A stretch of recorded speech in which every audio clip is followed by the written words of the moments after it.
il semble que banlevé y na butu na robe de nuit. Alors, non seulement disparition na ye, mais moi na zawat. Moi na ye azawat. Les services nyonso ya mboka, ya chef de l'État bozo landa biso lelo. C'est une émission spéciale pour comme ce message.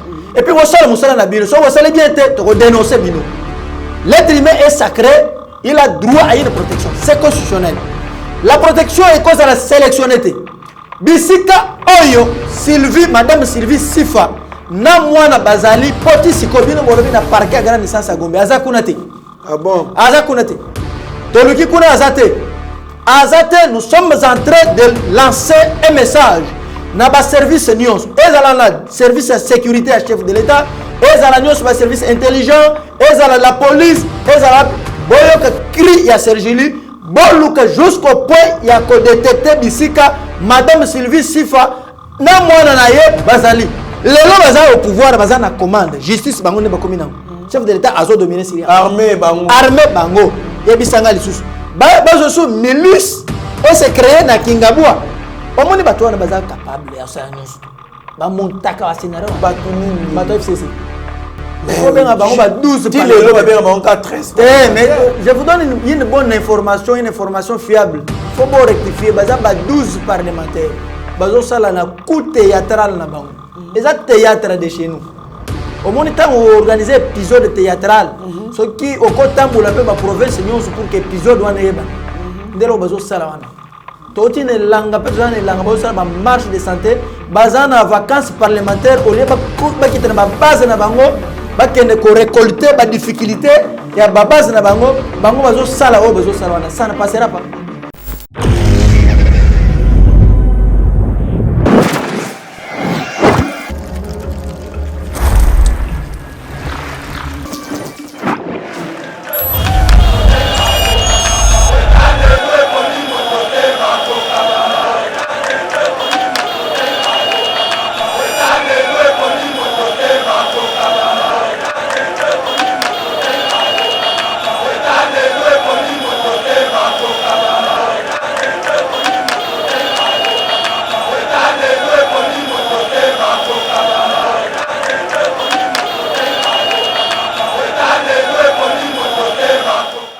Bonjour mesdames et messieurs, bienvenue dans notre émission Éveil patriotique avec maître Franck Kalolo, Toko Betali sur la politique comme d'habitude. Après ça, ma point de vue par rapport à l'actualité en Bogambiso en tant que juriste et avocat praticien. Donc Toko Meka Tolo Belali Kambouya, Madame Sylvie Sifa Oyo, les VP Bakangie, Boyebi bien, tout ça l'émission. Ah, Madame Oyo Azaki bonne na ndaku ya Ntambwe Mwamba parti ya Kindu kuna na province ya Manyema. À notre grande surprise balobi ba leva kiepe bakangie to ebite plainte ali ya nani toko beta pe solo ya ba milice o bali kolo ba milice ezali na Kasumbalesa milice na Kingabwa mabi e ali ya IDPS. Il y a certaines autorités du FCC o bali ko senga ba interpeller Jean-Marc Kabunda, Augustin Kabouya. Et puis nous allons aussi parler pour un dialogue oyo batu ebele ba otime ngote. Mais biso quand même na vision musika vision ya ba aigle totimbe ke démarche ya 13 parlementaires wana ali bongo batu o bali koluka bongo dialogue na mboka biso. Alors tokotuna mboka na biso ko évoluer ndenge nini na ba dialogue kaka mwana mboka maître Franck Kalolo ali juriste de formation pe ali maître avocat ya masekite wa yebani na Congo na biso awa mbote mwana mboka Franck Kalolo mbote ndeko Trésor Kandolo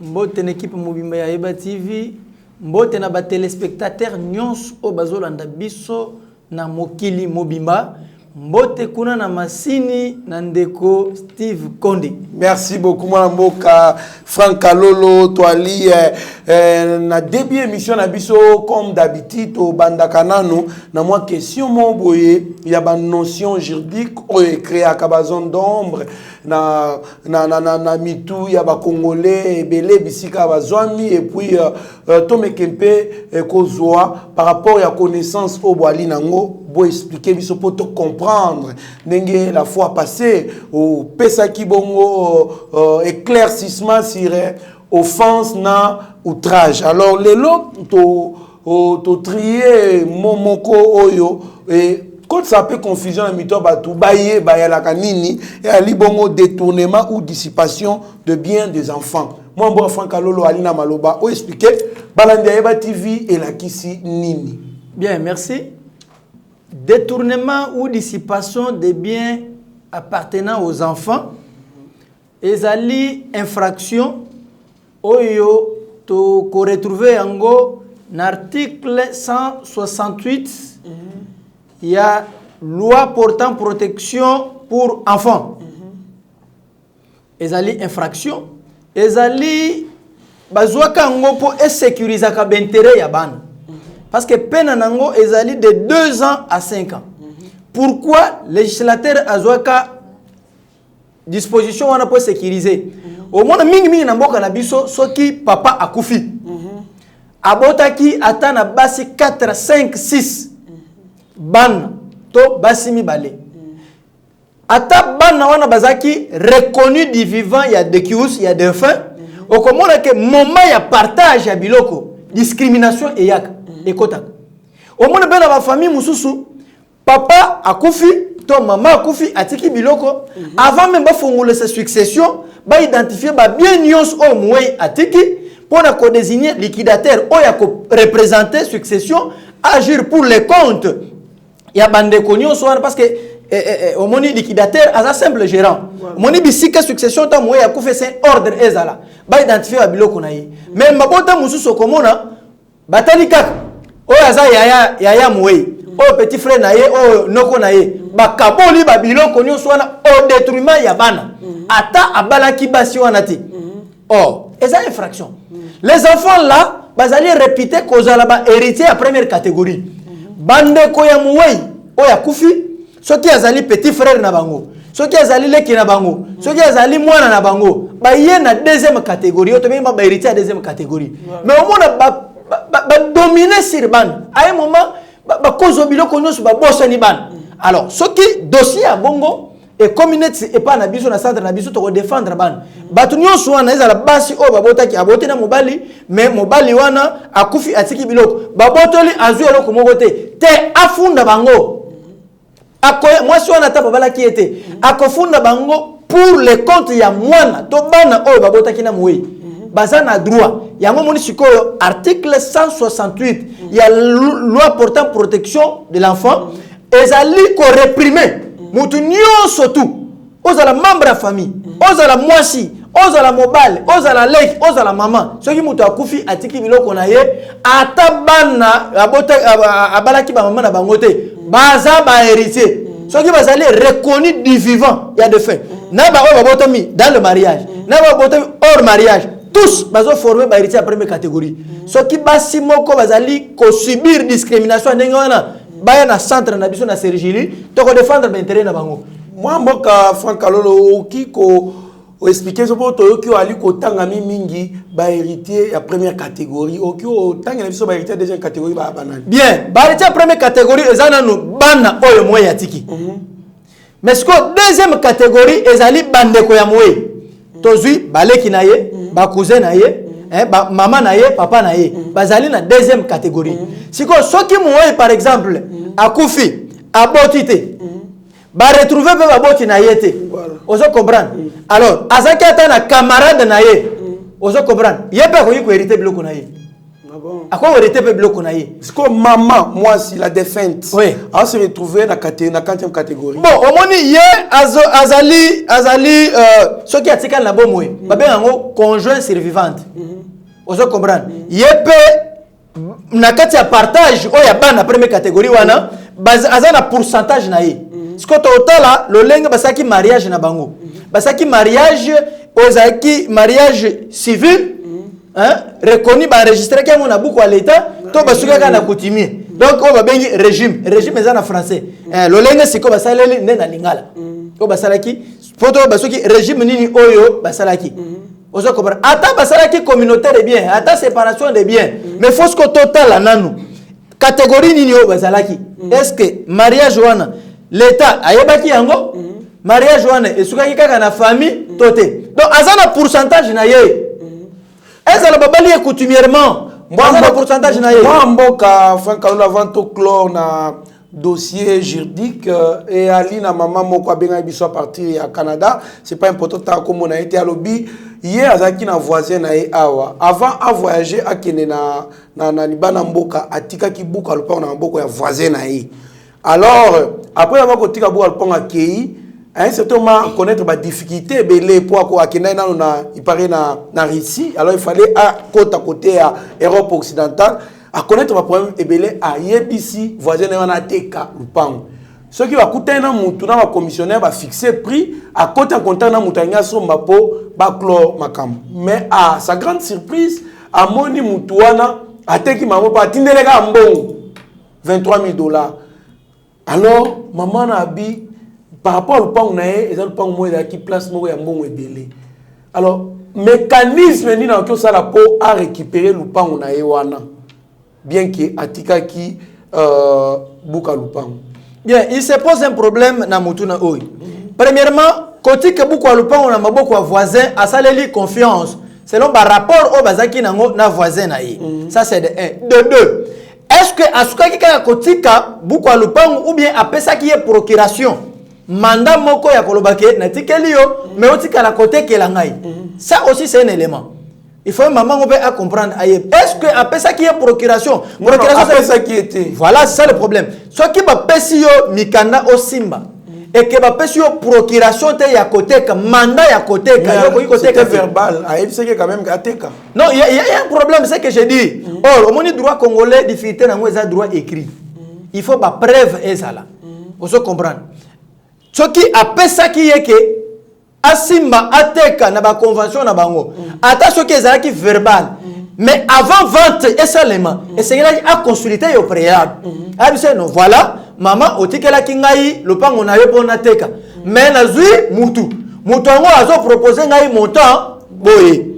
Ce qui maman ngo andimi mukolo le pango andimi à ce moment-là siko yo au verset mbongo et pas mutuana pour conclure marché. Vous ne pouvez pas vous permettre oteka yango otindela mutu mbongo sans que au préalable mutuana mukolo le pango ayeba prix oyo voilà parce que yango te ou au besoin on mettre en contact na client oyo se présenter comme acheteur wana asali mabe donc azana droit pe ya ko révoquer vente wana c'est-à-dire à accueillir na tribunal pour que bannir vente wana donc azo reconnaître yango te à reconnaître yango te mais azana droit parce que zali consensuel était donc ba consultant qui était après ça qui touche na yete après ça qui consentement na yete au côté de la mutu mbongo kaka te sans que ayeba nani mutu asombi pour mutation ye mutu akosala na mutu wana ba kanga ba photo na titre foncier ba kanga na yote on se comprend donc sengeli au préalable ayeba nani yo azosomba ba sombi na combien pour tant ma vente ça la makaba dépense ça la rappelle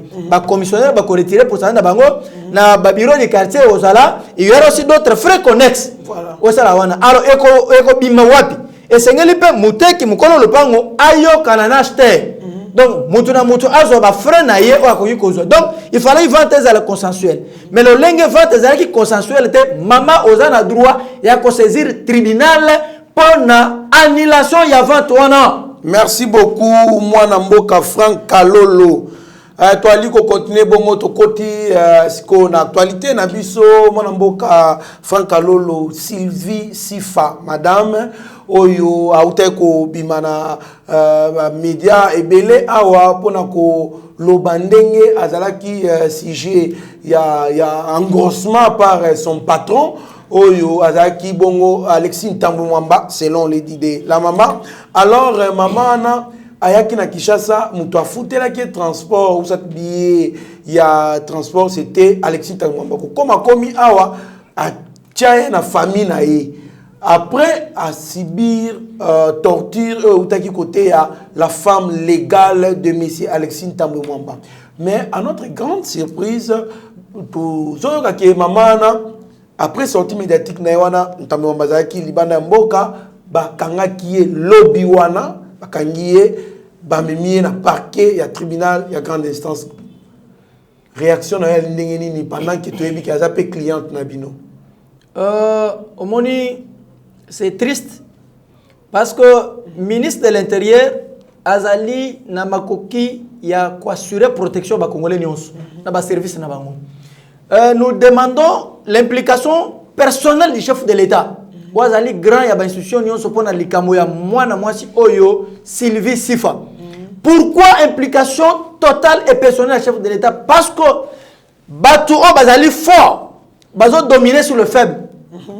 Les faibles o bazali ba dominer bazali na makokite, ils sont là ba commis obligé à mépris, obligé ya ko benda bango, ya ko réduire bango par ceux qui sont forts. Baza ko instrumentaliser. Bazo tcha misolo na bango alors que l'être humain est sacré. Sylvie azaye mokote azana mwana na ye. Un bébé. Mwana nazana na une année. 10 mois un peu azana bandeko na ye na Kinshasa awate mutute. Awuti soki Kindu Maniema akomi aw. Maintenant que bakangi mutu aboy. D'abord soro ya mwana wana ezap. Nous en tant que défenseurs des droits de l'homme, nous ne pouvons pas accepter que bama le traité kabato aboy. Et de telles arrestations cavalières et comme on a tant de crier na pouvoir à Kabila. Il semble que Banlevé na Boutou na robe de nuit. Alors, non seulement disparition na ye, mais moi na ye, moi na zawapi. Voilà. Moi na ye azawapi. Les services nyonso ya moka, ya chef de l'État bozo landabiso lelo.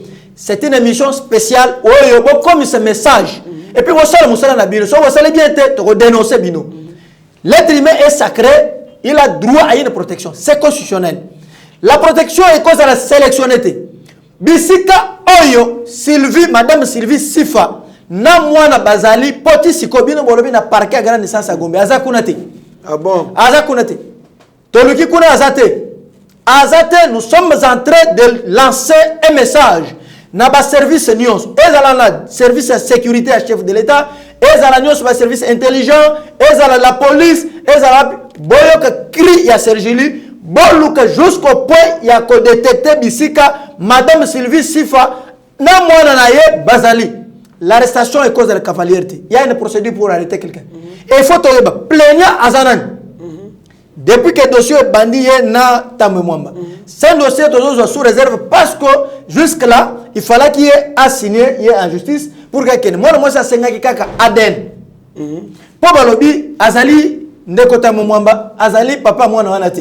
C'est à fait normal, il y a un droit le belo kwana, azali ce qui mwana et moi si maina garde na ye tout conscience c'est normal. Mais la dame persiste les kamuya aden. Oh ba autorité mo que seigneur qui peut va tenir compte pour que va sauver l'image. Parce qu'Alexis Tamon n'est pas n'importe qui. Azali président de l'institution, Mounene, Ambo Cannabis, tel que Sénat. Alors, ceux qui ont criminel à bloc à boyer, ils ont malamouté. Il faut toyer banane. Jusque-là, on ne se décide pas. Il faut toyer banane. S'il s'agit d'une plainte en moi, ils ont la juridiction. Parquet ya Gombe, ezate. Tolokina ba parquet news, ezala triper à sauce azate. Poka savubu, ezate. Ezana kalamu, ezate. Ezana nanjil, ezate. Ba parquet news à Kinshasa, azakunate. Azana service nini. Banani enlevé. Il s'agit d'un enlèvement. Et Ali passe. C'est un enlèvement. Touta koloba awa ba sécuriser mingi ba sécuriser mingi. D'ailleurs il y a des gens qui nous ont appelés partout au monde pour nous dire il faut ba sécuriser moi mais le lot il n'y a même pas un mois tel le comélier ba qui peut au kangaye bongo ba juillet ba enlever ba poison retardé pe comment nango donc en tout cas tel que Maître Franck Kalonzo l'implication du chef de l'État pour Madame Sylvie Sifa. En tout cas, elle passe mingi comme on a batu bali na bomengo bali na ba moyen belé mais bali ko nyoko na susu baye oyo boyiba ba richesse na bango boyibi biango otindi bana bino ba poto boali ko vivre bien mais bato bali ko nyoko mabino bo nyoko la bango isusu. En tout cas elo neloko ezaka na suka na yango tokotuna nani azanani pe tokotuna yo outa wapi. Donc c'est pour bientôt, il y aura une émission ici nani azanani pour toyeba qui est congolais qui l'est pas. Maître Franck Kalolo toali koko ba émission na biso dialogue oyo bali ko sala yango mais d'une manière là très risée côté à 13 parlementaires, parce que comment est-ce qu'il touche toutes les couches de la politique, toutes les couches sociales et consorts. Bali kosona ba tunyo so to ba okuta na dernièrement awa na Martin Fayoulou na Muzito ba promettre que dans les jours à venir il faut ba kutana na Moïse Katumbi, na Jean-Pierre Mbemba et tant d'autres personnes. Moi mboka Franck Alolo olobaka yango déjà qui on a début ta babandi initiative na bango olobaka bo wana et lobaba kino bo wana et ali dialogue obali ko sala. Alors moi mboka Franck Alolo mboka ngo mboka oyo et ko sala kaka to meki ko décoller batu ba oye dialogue toke suka transition partage à gâteau siko biso ba congolais ya route mokali ba congolais ya kipekiyumu ba congolais ya Bekatef na kati kuna na mapela ba congolais ya Kisenso ba congolais ya Kasumbalesa ba Luiza ba songo piopio kasongo lunda bango siko ba ko vivre ndenge nini parce que il n'y a que Batumoko, les enfants chéris de la République, au bazombo en otage, bango bazwaka, bakaboli pouvoir, bakei, toke la élection, mboutou koti, oh, dialogue, toke, qu'est-ce qui ne va pas juste, ceux qui vont placer mon abino, na 13 parlementaires, wana. Bande quoi na baza 13 parlementaires, baza 12, moko salungwa. Mais 12 mais je vous donne une bonne information, une information fiable. Il faut bien rectifier. Il y a 12 parlementaires. Il y a un coup théâtral. Il y a un théâtre de chez nous. Au moment où on organise un épisode théâtral, ce qui au côté où la province pour que l'épisode soit un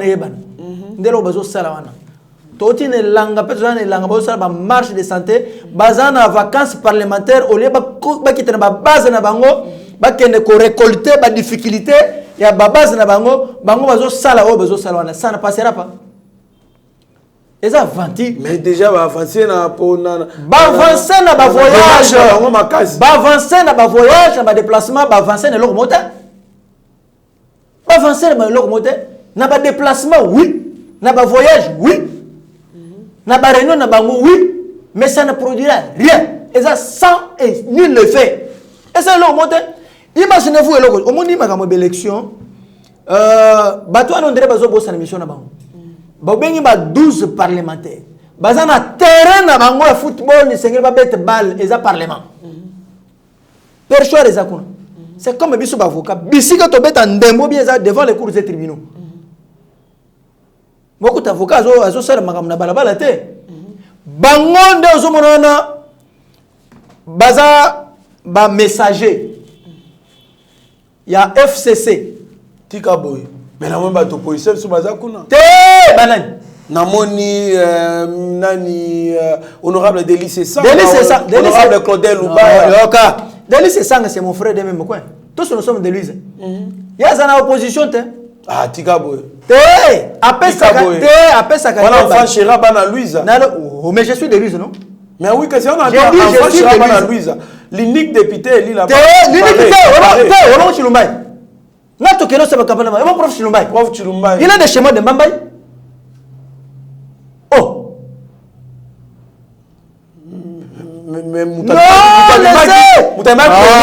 la circonscription il faut pas dire ça ne dites pas ça. Ne dites pas ça, mon frère. Moi, je suis de Louisa. Je suis de Louisa Kamaï. Je suis de Louisa.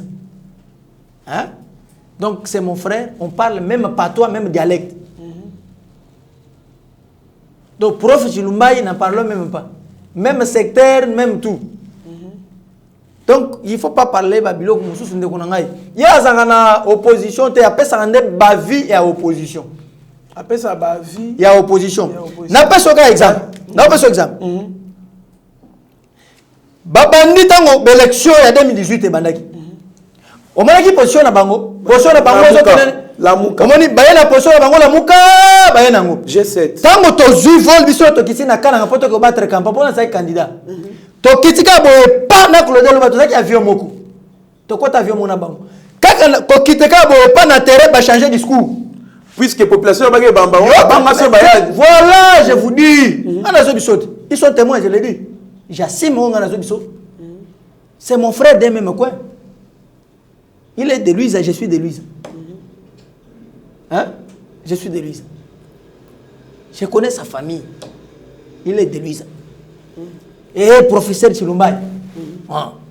Oui, il m'a enseigné. J'ai dit c'est mon frère de Louisa. DG3L1. J'ai dit c'est mon frère de Louisa, il est du territoire de Bambaï, comme moi.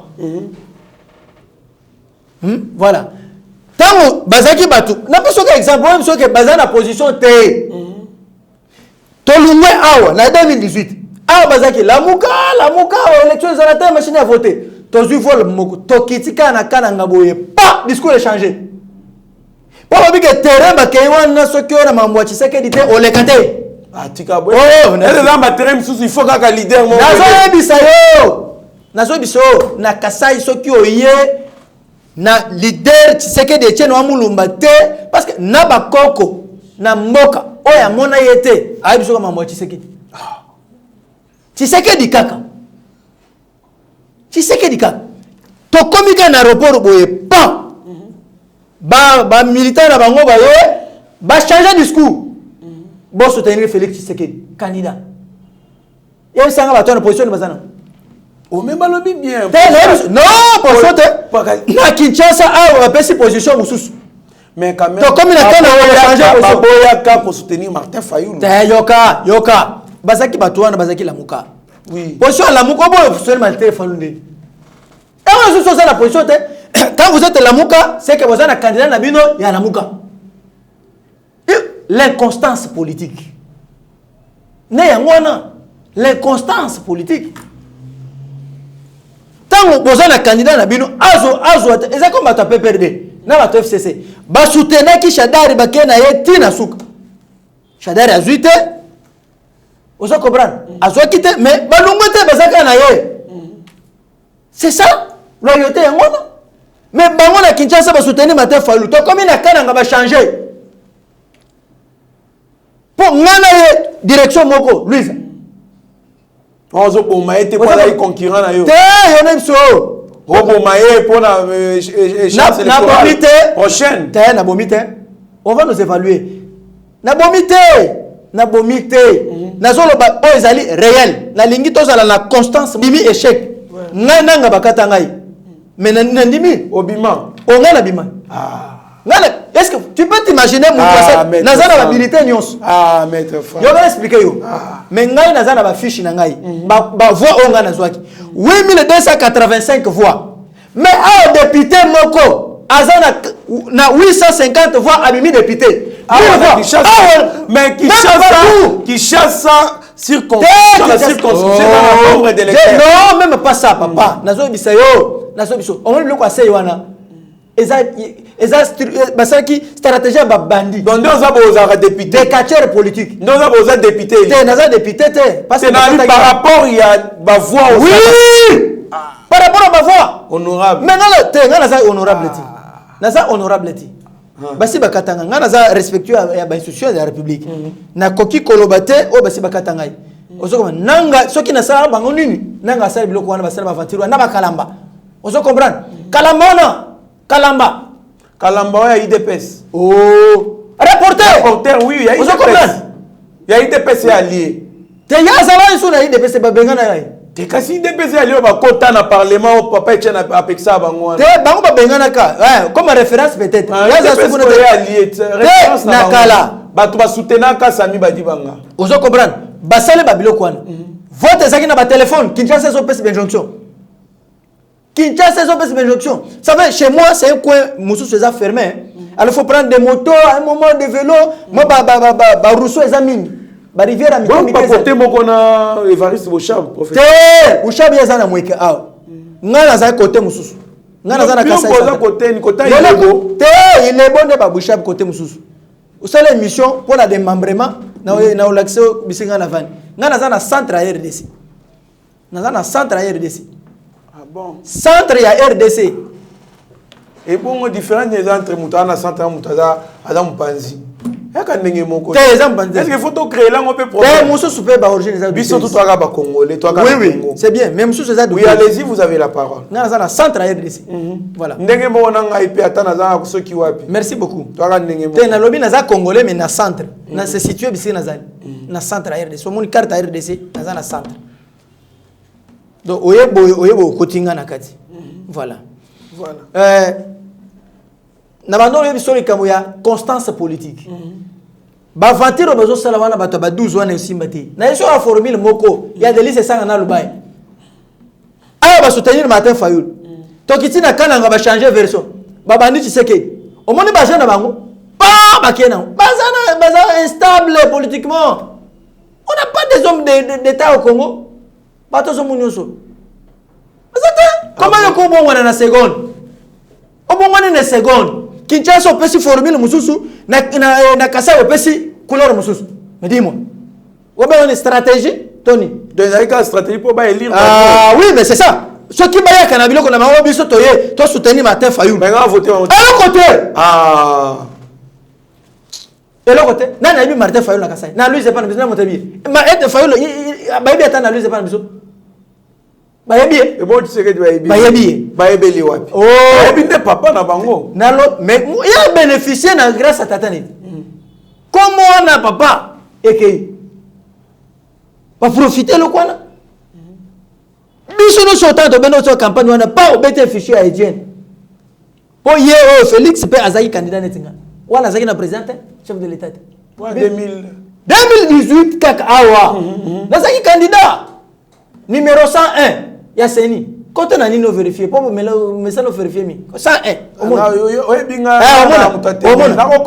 frère omona 101 voilà numéro 101 donc nazaki candidat nazaki net mwana ngoika ça député provincial to national na biso tala kuna déjà biso matériau que tala kuna ko répondre il faut répéter autant voilà yangwan donc inconstance politique na batwana ezali eko simbate bazo ba programme na bamba tabuli na ngwana ba yena ngwa basangisi ba soumettre na mabundu ba débattre là on sera d'accord pour osukwa yebisana ok no ba voyage ba osera wane kino ba kutana Moïse Katumbi abisi bango bazala katanga ah bon oh webite bazala katanga tola ndelo bango bien Moïse ayibisi bango ba kene pas Moïse ayambi bango lobi Moïse ayibisi bango bi initiative na bino za malam yo qu'est-ce que mutabwani alobi nazotinde le bino expert nanga en matière électorale comme ça boyo ba ko revoir requalifier les sous dénomination ya réforme ya loi électorale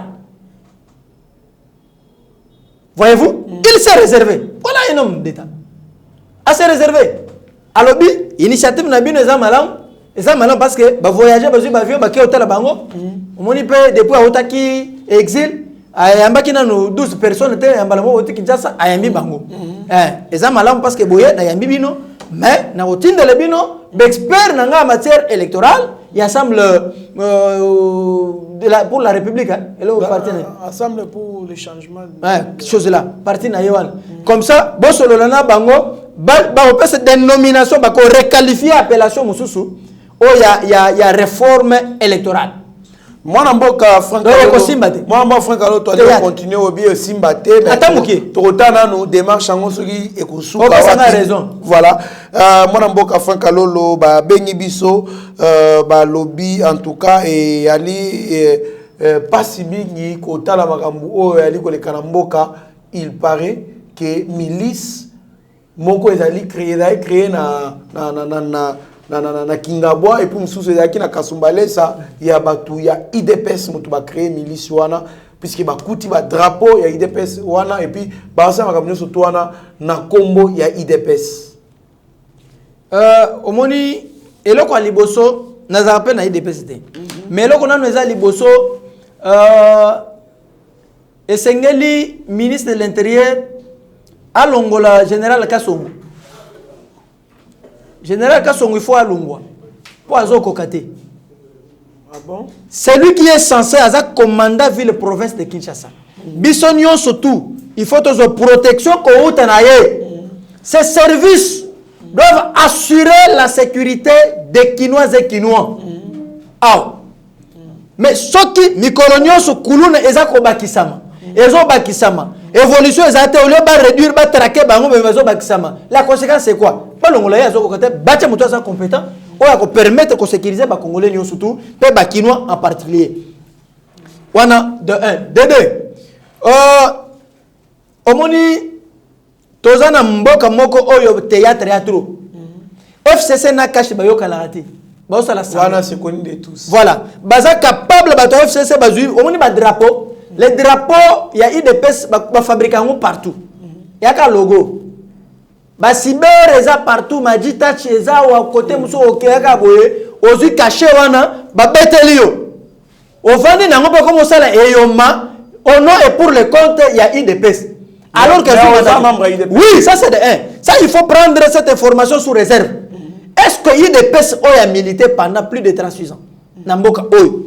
pour besoin d'indépendance o ba boma bango ba kufa calciné ba misusu ko ba perdre ba famille na bango lelo baza au pouvoir baza na commande justice bango ne ba komi nango chef de l'état azo dominer Syrie armée bango yebisanga lisusu bazo sous milice et se créer na Kingabwa omoni bato wana baza capable ya ça nyonso ba montaka wa scénario bato nini bato FCC pourquoi zo akizeka bango mais yango nazo bisoto nazo bisayo mais comment bango pe ba kizeka IDPS balobi ke Kabund na Kabuya il faut pas interpeller bango communiquer wana ebimi na monoko bato FCC pour la ni ba congolais muso balobi te pour ni la muke lobby te pour ni biso société lobby te kaka bato FCC c'est pour vous dire que acharnement ezali vous comprenez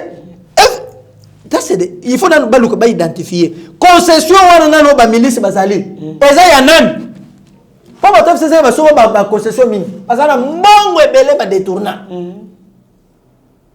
il faut pas identifier na loko liboso concession oyo ba milice wana bavandaka ezalaka ya nani lokolo bakangi ndamu ba continuer comme une banquette ba dénoncer ba oyo wana bakangi wango ba expliquer bazalaki wana nani mutatinda ki bango drapeau ngotaki wapi toyeba ceux qui ba responsabilité et autre na ngambo ya IDPS toyeba mais je doute fort mais nabi que ça ba manœuvre ya batu ya FCC baza ba expert na biloko wana mo batu wana bazwaka ba munduki bazwa ya pa oya munduki mo rier bazwa na pa ba bimi mane ba vante basaki na homme ya campus o ba étudiant awa baza na ba minduki kasongo bimi se munduki rier ya kala kasi babo po ba bomba kyango nani mutabomba beti dia bato wana bayaka bakoyi na batie ba bato ba théâtre bachaka weza ruye bino wazo sakana bo sakana si quelqu'un veut te nuire aza prêt à osala nyonso to mukuna bakanga ki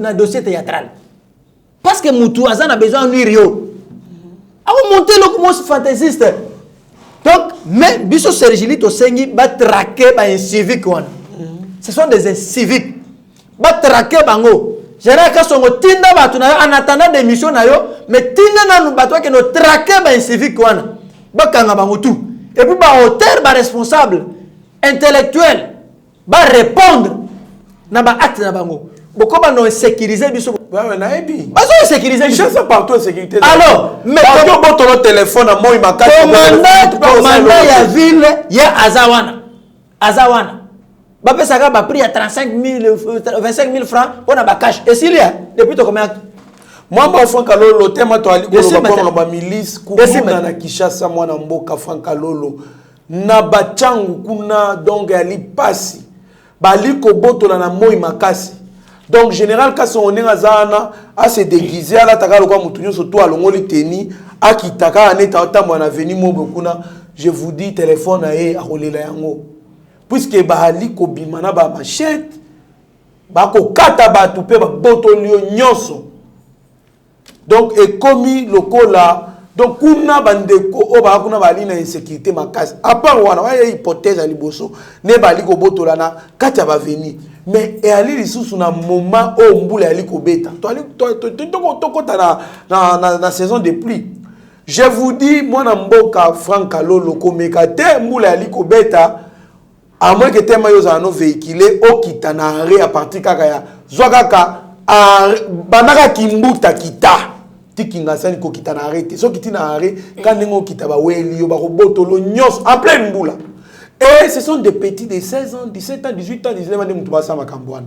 Mon boka soki abesho le thème mais ça mingi émission abesho le na ko benga maître Franck Kalolo abesho moi mboka Franck Kalolo message nini stratégie nini Sergili a okiko pesa po balonga kuluna puisque na Brésil kuluna ezalaka mais l'état l'armée brésilienne va déclarer qui guerre contre bakuluna. Et puis si kuluna mais comment est-ce qu'au Congo na moi ba ko téléphone na en plein boulevard na station ba boto le téléphone côté bakuluna ba kiti na moto ba biso lichette au petit téléphone te prend les sacs ils démarrent ils partent personne n'est là pour les inquiéter et puis souci déjà à quelques mètres mon mboka Franck Kalolo olobaka pe mingi pesa ba stratégie au Sergilia alina. Première proposition na biso po kuluna oye se multiplier mikolo plein insécurité na Kinshasa demande à liboso za démission général Kasongo azana hauteur te ya ko sécuriser biso parce que biso tozali ba paisible citoyen tozana ba eloko moko ya autodéfense te donc yé en tant que commandant ville en tant que papa oyo ya ba kinoise et kinois nyonso azali obligé ya ko assurer sécurité na biso lokola ye azo assurer ngote balongola ye nazui kani ya mazalaki a kani maki na style na ye il a tout intérêt ya koluka pe ba style na ye nini biso ngale na kopesa te na kopesa ye te ba na kopesa te sunga ye te na pesa ka bango profitaka ba sikiriza ba congolais na kopesa ye lelo te a démissionner ka na oseka ministre ya de l'intérieur a lungwa démissionner bacha commandant mususu ya ville province à Kinshasa na la police a sécuriser ba kinois et kinois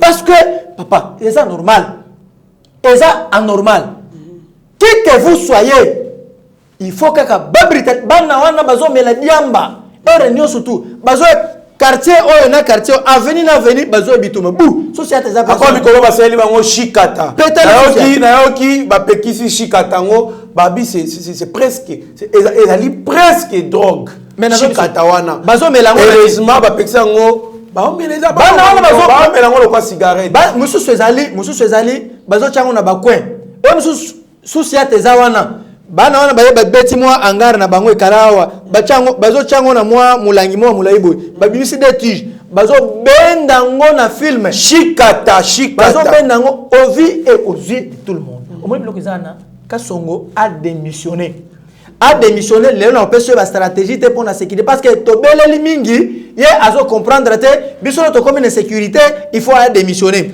omoni makamususu bato kabila tika richesse moko babar so wa na kimbuta eza wana babar eza tout au long ya boulevard batela ba projecteur ya milai bisiko yo ye Kasongo na bato na ko kende ko sécuriser batala bato mais yazo ke na ba église atalo ba pasteur basala kiboye papa bana wana soki ozo ba mataka tili ko roka po mutuka te jena Kasongo eza charnement OK yo ozali commandant ville province à Kinshasa oza na droit ko sécuriser biso to moni que confiance à société parce que tozo ko trop bazo boto biso biloko trop permanent.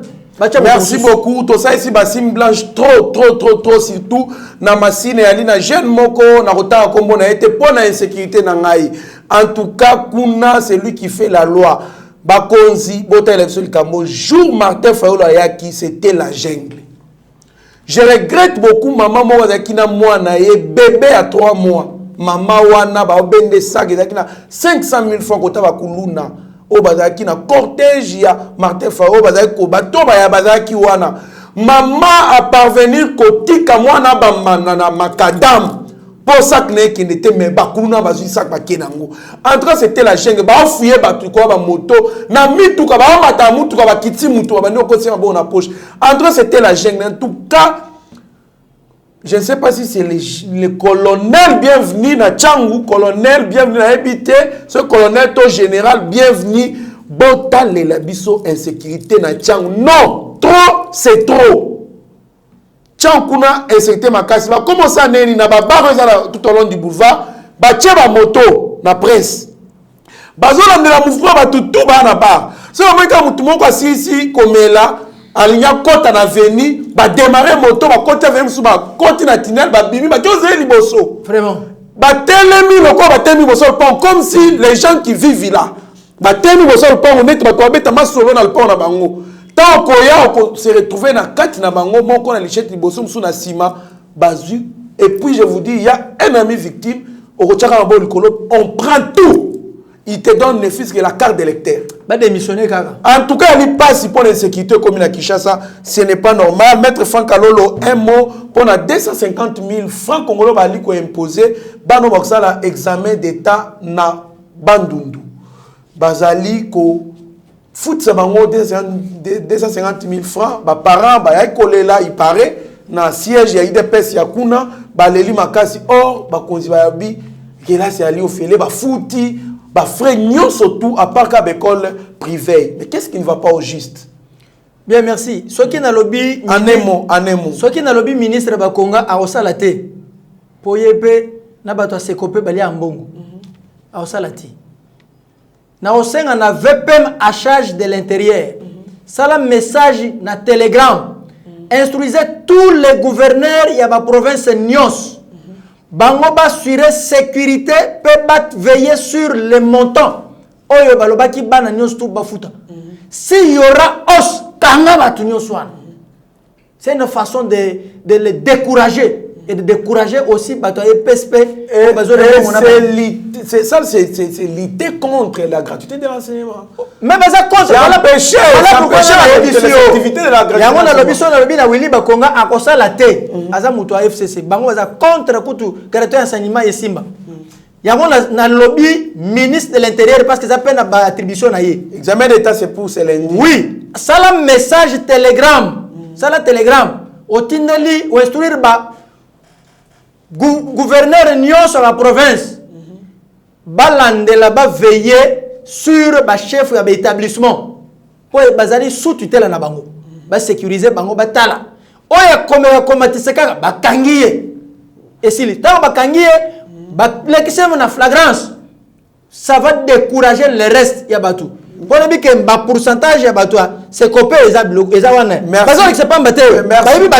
Merci beaucoup mon amboka Franck Alolo to commune na suka émission na biso. Tala caméra ya mwana mboka Steve Konde et bongo loba maloba no ya suka. Insécurité na ville province à Kinshasa, insécurité pe na Oyo et Komeli madame Sifa. Nyoswana parce que général Kasongo azali incapable aza à la hauteur te aza mesure te ya assurer sécurité ya ba kinois et kinois. Voilà pourquoi l'enlèvement ezali ko se naître nuit et jour. Ezali ko se multiplier. Wana ala tala makamwana en attendant des missions na yo renforcer ba service na yo pour que sécurité ezonga normal parce que vous allez démissionner mikolezo ya mesure de grâce yango to peso yango wana ministre oyo ya EPSP Willy Bakonga toyebisi yo tala batu na yo nyonso o baza na secteur na yo soki mbongo wana emati pona examen d'état ponga pe na batu 5 bazo ser examen d'état na dissertation nazo landela makambo wana soki emati to funda na batu na yo ministre de l'intérieur tala pe appuyer loko wana soki te mbilinga milingezali lisu likola lisu batu wana batu mabe batu FCC ba pesa kana gauche a récupérer na droite so pesa na droite azui na gauche très attention. Examen d'état, biso so ebi monta, on a sina fouti hein, on a sina fouti. On a battu. Kata, na sina fouti. So ba le ba matisi lisusu, ah etali bino. Na ofunda, na o dénoncer. En attendant général Kasongo, tala makamu. Chango insécurité, yolo insécurité, ipen insécurité, kijasa insécurité. Bozongi sa sifa to détecter bisika azali. En attendant o démissionner parce que zo démissionner mikolezo ya. Mais en attendant, zongi sa na sécurité. Merci beaucoup. Merci beaucoup, Maître Franck Alolo. Zamba Sunga pour démissionner pour la Congo Culture. Il y a démissionné dans la raté. Moutousso a eu poste morobo. Donc, il y a combien on dirait Kokana y déjà na Kitiwana. Donc, mais en tout cas, insécurité, je suis insécurité na Tchangu. Mokonzamboka, insécurité na Tchangu. Kune ali jungle. Donc, kuna insécurité mutumoko a okikoya boto linenga lingi. Donc, ali pasi mingi va trouver solution pour la insécurité. On a sabotage, il y a état de droit, sabotage, ya gestion na bino mokonzi mboka. En tout cas, fongola misu na kwe wana ya changu parce que population belé kuna aliko nyonga fort po ba aliko nyonga manga ali mwana changu ne et grandi na changu na masina donc kuna ali mobulu mbilinga mbinga ali kuna makasi batu baolela batata ba mama ba jeune baolela. Merci beaucoup, vous étiez nombreux pour nous suivre partout dans le monde. Restez branchés sur notre chaîne, vous ne serez en aucun cas déçus. Mieux vaut être maître au silence que plutôt esclave de ses propres mots. Merci.